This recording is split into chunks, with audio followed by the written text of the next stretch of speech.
Go ahead, lie down. We're going to lift this leg straight up in the air. You want to keep it as straight as you can. Take this hand, 3 fingers, put them on your head. Keep your elbow out wide. During the set, I don't want you bringing your elbow in. Take this hand across your chest. Pretend there's an apple from your chin to your upper chest. I want you to come up and twist and bring the leg in and touch the elbow to the knee.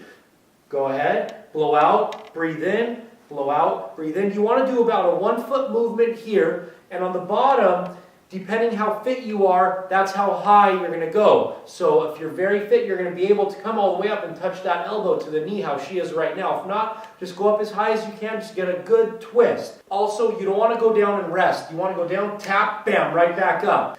And keep your head steady, don't look around, blow out, and you'll see it. It's working the upper abs in that oblique area beautifully. Look at that.